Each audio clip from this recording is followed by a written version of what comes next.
Imagine this. You're standing in a room full of people, all chasing the same thing: success. Some are playing by the rules, working hard, staying true to their values. Others, they'll do anything to climb to the top. Lie, cheat, manipulate, even destroy anyone in their path. And yet it's often the ruthless ones who make it to the highest heights. Why? Why does it seem like the world is rigged in favor of the worst among us? This isn't just a coincidence. It's a deep flaw in how our societies work. History is filled with tyrants, manipulative leaders, and ruthless figures who, despite their lack of morality, rise to the top, often more swiftly and more decisively than those who play by the rules. It's tempting to wonder if this is just the way it is. Is power only for those willing to abandon ethics? Is being morally upstanding a guaranteed path to failure? These are the questions we need to confront. Because here's the truth. Power is a game, and in this game, hesitation is your enemy. The most cutthroat players thrive in this system because they understand something most of us don't. They know the rules. But there's a catch, and it's a big one. Just because these ruthless individuals often win in the short term, it doesn't mean they've figured out the most important part of the equation: sustainability. Now, don't get me wrong, history is littered with the rise and fall of these power-hungry individuals. They may be on top today, but tomorrow? Who knows? So this isn't just about why they succeed, but more importantly, why they often fail. And what does that mean for those of us who refuse to sacrifice our morals for power? Here's the uncomfortable truth. The battle for power, whether in business, politics, or life itself, is not a battle of fairness. It's a battle of strength, strategy, and sometimes ruthlessness. In a world where resources are limited, competition is inevitable, and the rules often seem tilted toward the most aggressive. It's the ones who are unafraid to take what they want who win. It's not just about being ruthless, it's about being decisive, acting without hesitation, and understanding that success doesn't wait for you to ask for permission. But here's where it gets even more uncomfortable. Power is not inherently evil, it's neutral. Power itself is not a villain in the story. It's the wielder of power who decides whether it's used for good or bad. And yet we still have this pervasive belief that power is only for the corrupt. But what if that's the wrong way to look at it? What if, instead of seeing power as something we should fear or avoid, we saw it as something we could master? The story of human evolution and success has always been about adaptation. It's about survival. Think of a vast, untamed wilderness. In this world, fairness is not a given. Survival isn't determined by how kind you are, how fair you are, or how much you believe in virtue. Nature doesn't reward kindness. It rewards those who can endure, those who can dominate. Now consider the ruthless ones, the ones who rise to the top. These individuals don't waste time debating morality. They understand that life is about doing, not waiting for approval, not hesitating, not worrying about what others think. They know that in the wild, hesitation can cost you everything. But here's the catch. It's not all about ruthless tactics. Because as history has shown us time and time again, those who seek power without wisdom often end up falling. They may rise quickly, but they burn out just as fast. Power gained through manipulation and force is never truly sustainable because it's rooted in exploitation rather than creation. So we're left with a question. Can you truly rise to power without losing your soul?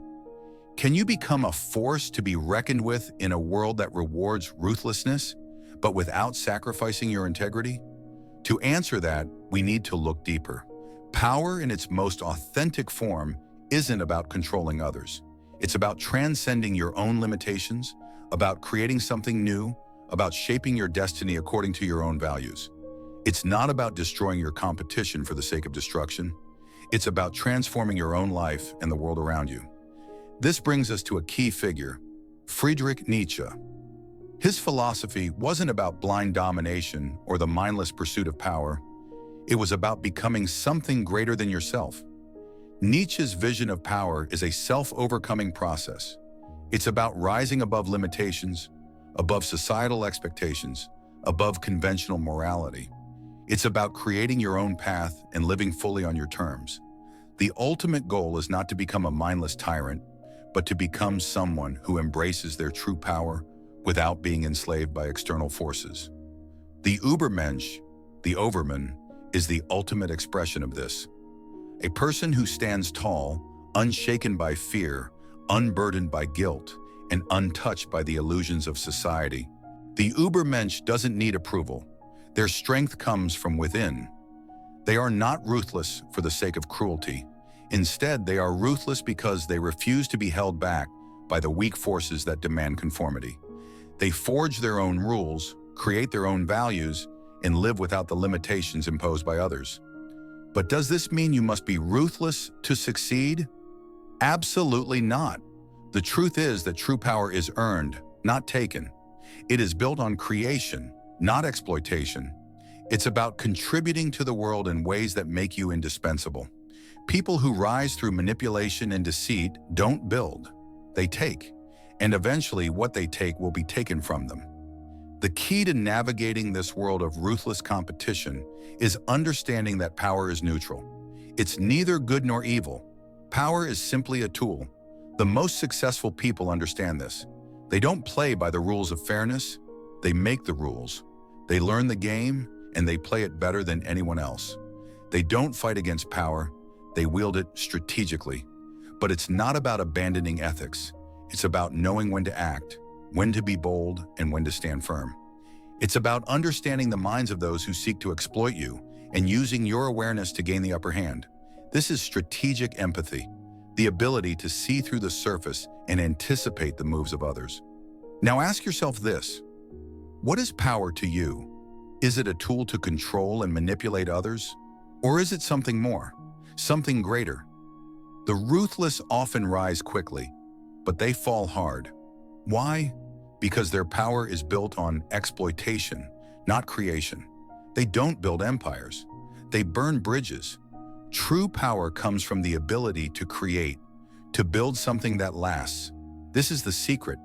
When you build something of value, you don't have to manipulate, deceive, or hurt others to rise. You become indispensable, and with that, you rise on your own terms. So yes, you can succeed in this world.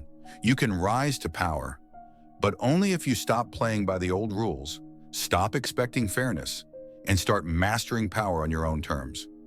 The ultimate question is this: is power evil, or is it simply misunderstood? It's time we stop seeing power as something to fear.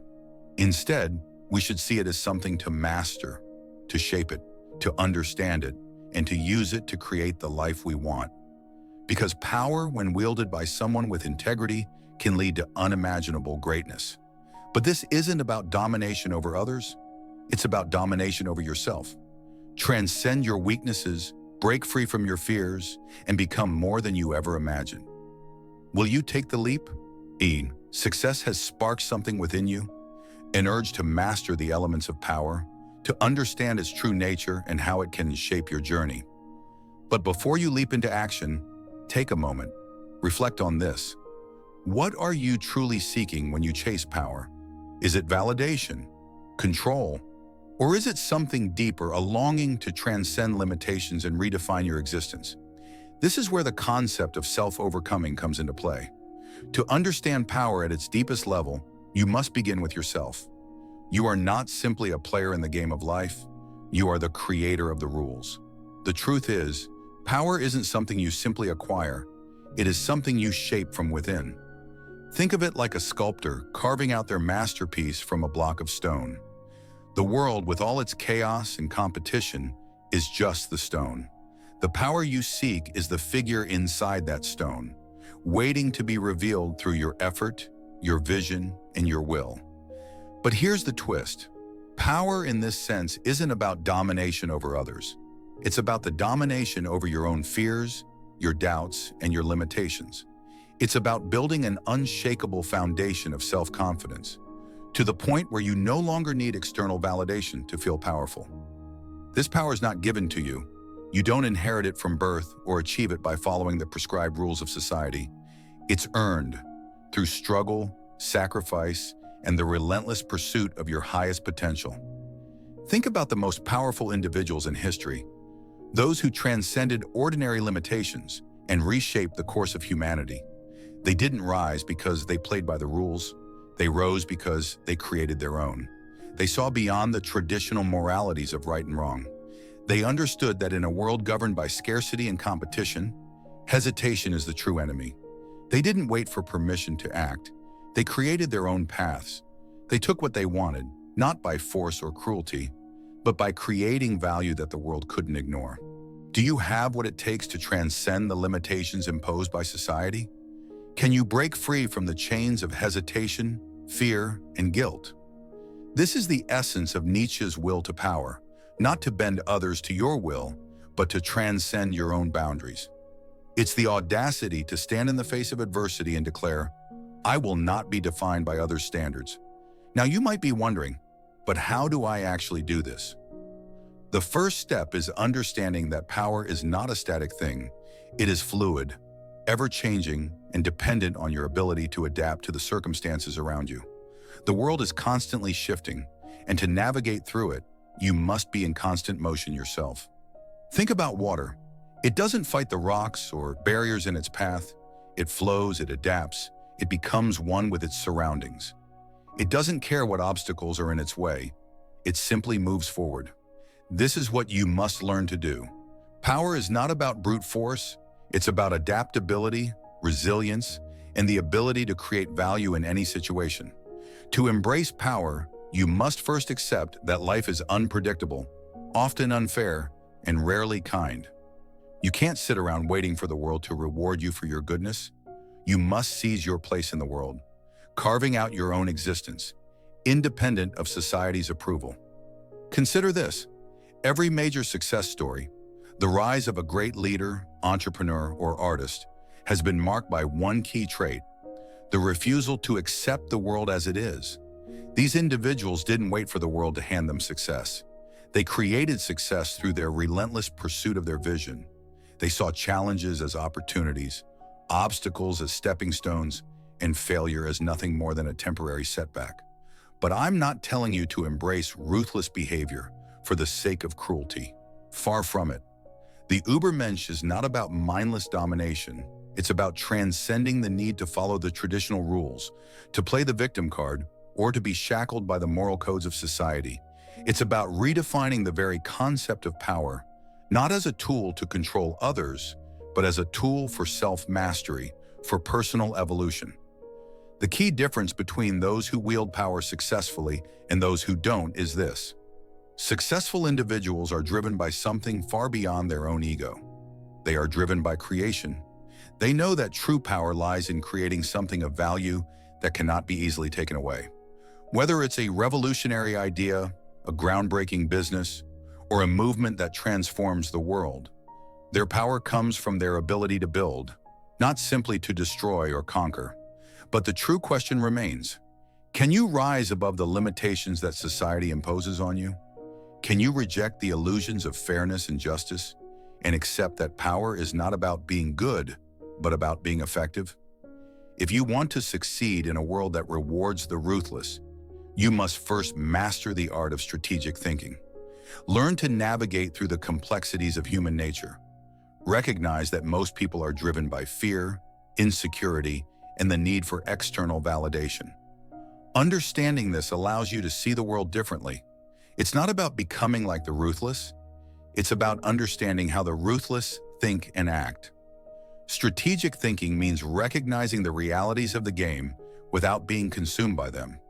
It means knowing when to push forward, when to retreat, and when to act decisively without hesitation. The ruthless rise because they understand this. They act when others hesitate, and they do so without the emotional weight that keeps others from moving. But you're not here to simply play the game. You're here to transcend it. You're here to become the Übermensch, someone who doesn't just react to the world, but creates their own world. Imagine standing on the precipice of greatness, looking down at the old, decaying world below, and realizing that you have the power to leave it behind. No longer chained by the fear of failure, no longer confined by the moral expectations of others, you are free to create your own destiny. This is the power you are capable of, the power that resides within you right now. But to access it, you must be willing to challenge everything you've been taught. You must be willing to shatter the illusions of fairness, justice, and morality. Power in its purest form is not a force to fear, it's a force to be mastered. So, what will you choose? Will you continue to play by the rules set by others, or will you rise above and create your own rules?